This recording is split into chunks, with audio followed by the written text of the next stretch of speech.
ಎಂತ ಅನಾಹುತ ನಡೆದೋಯ್ತು. ನಮ್ಮ ಗೆಳೆಯರ ಗೆಳತಿಗೆ ಹೀಗೆ ಆಗಬಾರದಿತ್ತು. ಅವರಿಗೆ ಏನಾಯಿತು? ಅಯ್ಯೋ, ನಿನಗೆ ತಿಳಿದಿಲ್ಲವೇ? ಈಜಲು ಹೋದವರೆಲ್ಲರೂ ಆಸ್ಪತ್ರೆಗೆ ದಾಖಲಾಗಿದ್ದಾರೆ. ಆಸ್ಪತ್ರೆಗೆ ದಾಖಲಾಗಲು ಅವರಿಗೆ ಏನು ಆಗಿತ್ತು? ನಿನ್ನೆ ಭಾನುವಾರ ಶಾಲೆಗೆ ರಜೆ ಇತ್ತಲ್ಲವೇ?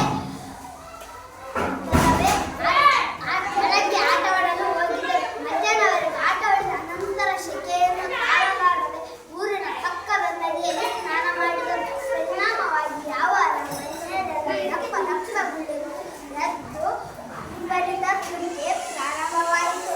ನೋವು ತಾಳಲಾರದೆ ದಂಡೆಯಲ್ಲಿ ಬಿದ್ದು ಉರುಳಾಡಿದರು.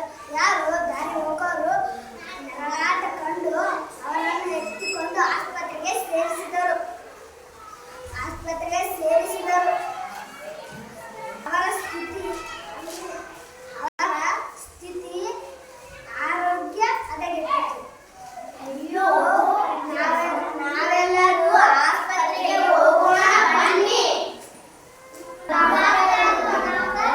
Very good afternoon. ನಮ್ಮ ಗೆಳೆಯರ ಸ್ಥಿತಿ ಏನಿದೆ ಡಾಕ್ಟರ್? ಇನ್ನು ಏನನ್ನು ಹೇಳುವಂತಿಲ್ಲ ಮಕ್ಕಳೇ. ಚಿಂತೆಗೆ ಕಾರಣವಿಲ್ಲ ಅಂತ ತೋರುತ್ತದೆ. ಅವರಿಗೆ ಏನಾಯ್ತು ಡಾಕ್ಟರ್? ಅವರಿಗೆ ನದಿಯ ನೀರಿನ ಮಾಲಿನ್ಯ ಸೋಂಕು ತಗುಲಿದೆ. ಪರಿಣಾಮವಾಗಿ ಹೃದಯದಲ್ಲಿ ಗುಳ್ಳೆಗಳೆದ್ದಿವೆ. ತುರಿಕೆ ತಡೆಯಲಾರದೆ ಮೂರ್ಛೆ ಹೋಗಿದ್ದಾರೆ. ಅವರ ಜೀವಕ್ಕೆ ಏನು ಅಪಾಯವಲ್ಲ ತಾನೇ? ಚಿಂತಿಸಬೇಡಿ ಮಕ್ಕಳೇ. ಸಕಾಲದಲ್ಲಿ ಆಸ್ಪತ್ರೆಗೆ ಬಂದ ಕಾರಣ ಸೂಕ್ತ ಚಿಕಿತ್ಸೆ ನೀಡಿದ್ದೇನೆ. ಅವರನ್ನು ನಾವು ನೋಡಬಹುದೇ? ಈಗ ಬೇಡ ಮಕ್ಕಳೇ, ಸಂಜೆ ಬನ್ನಿ. ಸರಿ, ಆಯ್ತು ಡಾಕ್ಟರ್. ಸಂಜೆ ಬನ್ನಿ. ನದಿಗೆ ಹೋಗೋಣ ಬನ್ನಿ.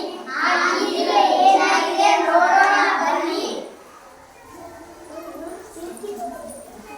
ಓ, ನಾವು ನದಿಗೆ ಬಂದೆವು.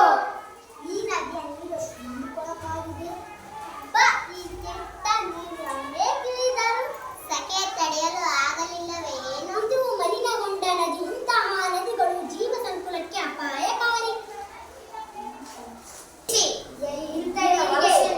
ಯಾಕೆ ಹೇಳಿದರು? ಎಷ್ಟು ಅಸಹ್ಯವಾಗಿದ್ದಾರೆ. ನಾನು ಜಲದೇವತೆ ಮಕ್ಕಳೇ. ಜಲದೇವತೆ ನಿನ್ನನ್ನು ನೋಡಿದರೆ ನನಗೆ ಅಸಹ್ಯವಾಗುತ್ತದೆ. ಏಕೆ? ನಾನು ನಿಮಗೇನು ಮಾಡಿರುವೆ? ನೀವೇಕೆ ಅಸಹ್ಯ ಪಟ್ಟುಕೊಳ್ಳುತ್ತಿದ್ದೀರಿ? ನನ್ನಿಂದ ಹಲವು ಪ್ರಯೋಜನ ಪಡೆದಿಲ್ಲವೇ? ಎಲ್ಲ ಸರಿ, ಆದರೆ ನೀವು ಈಗ ಕಲುಷಿತಗೊಂಡಿರುವೆ. ನಿನ್ನಲ್ಲಿ ಸ್ನಾನ ನಿನ್ನಲ್ಲಿ ನೀರು ಕುಡಿಯಬಾರದಂತೆ, ನಿನ್ನಲ್ಲಿ ಸ್ನಾನ ಮಾಡಬಾರದಂತೆ ವೈದ್ಯರು ನಮಗೆ ಈ ವಿಚಾರ ತಿಳಿಸಿದರೆ. ಅಲ್ಲದೆ ನಮ್ಮ ಗೆಳತಿಯರು ನಿನ್ನಲ್ಲಿ ಸ್ನಾನ ಮಾಡಿ ಅಸ್ವಸ್ಥರಾಗಿ ಆಸ್ಪತ್ರೆಗೆ ಸೇರಿದ್ದಾರೆ.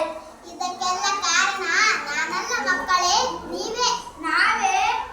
ನೀವು ಅಂದ್ರೆ ನಿಮ್ಮವರು. ನಮ್ಮವರೇನು ಶುದ್ಧವಾಗಿ ಹರಿಯಬಾರದನ್ನು ತಾಕೀತು ಮಾಡಿದ್ದಾರೆ. ನಿನ್ನ ನೀರಿನಿಂದ ನಮಗೆ ಉಳಿಗಾಲವಿಲ್ಲ. ಇಲ್ಲ ಮಕ್ಕಳೇ, ನೀವು ನನ್ನ ಬಗ್ಗೆ ತಪ್ಪು ತಿಳಿದಿದ್ದೀರಿ.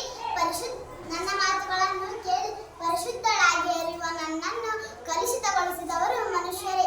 ಬಹಳ ಹಿಂದಿನಿಂದ ಇತ್ತೀಚಿನವರೆಗೂ ಮಾಲಿನ್ಯ ರಹಿತಳಾಗಿ ಹರಿಯುತ್ತಿದ್ದೆ. ಆಗ ಈ ಮನುಷ್ಯರು ನನ್ನ ನೀರನ್ನು ಕುಡಿಯುತ್ತಿದ್ದರು, ಆಹಾರ ತಯಾರಿಕೆಗೆ ಬಳಸುತ್ತಿದ್ದರು, ಬೇಸಾಯಕ್ಕಾಗಿ ಉಪಯೋಗಿಸುತ್ತಿದ್ದರು. ನನ್ನಲ್ಲಿ ಲೆಕ್ಕವಿಲ್ಲದಷ್ಟು ಜಲಚರ ಜೀವಿಗಳಿದ್ದು ಎಲ್ಲವೂ ಸಂತೋಷದಿಂದ ಇದ್ದವು. ಆದರೆ ಈಗ ಈ ಮನುಷ್ಯರು ನನ್ನನ್ನು ಮನಬಂದಂತೆ ಬಳಸುತ್ತಿದ್ದಾರೆ.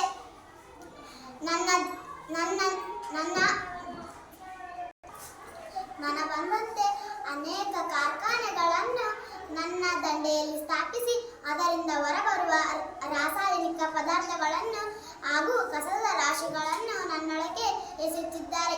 ಊರಿನ ಸಮಗ್ರ ಕೊಳಚೆಯನ್ನು ನನ್ನೊಳಗೆ ಹರಿಬಿಟ್ಟಿದ್ದಾರೆ. ಇಷ್ಟೆಲ್ಲ ಶೋಷಣೆಗೆ ಬಲಿಯಾದ ನಾನು ಹೇಗೆ ಪರಿಶುದ್ಧರಾಗಿ ಹರಿಯಲು ಸಾಧ್ಯ? ನೀವೇ ಯೋಚಿಸಿ ಹೇಳಿ ಮಕ್ಕಳೇ.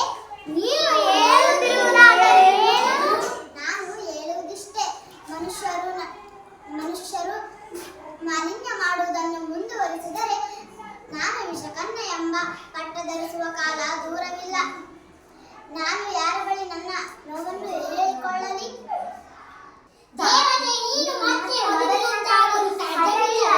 ಇದೇ ಮಕ್ಕಳೇ, ನನ್ನ ಮೇಲಾಗುತ್ತಿರುವ ದೌರ್ಜನ್ಯ ಸಂಪೂರ್ಣ ನನ್ನಲ್ಲಿ ಯಾವುದೇ ಮಲಿನ ವಸ್ತು ಸೇರದಂತೆ ನೋಡಿಕೊಂಡರೆ ಮೊದಲಿನಂತೆ ಪರಿಶುದ್ಧರಾಗಿ ಅರಿಯಬಲ್ಲೆ. ಈಗ ಯೋಚಿಸಿ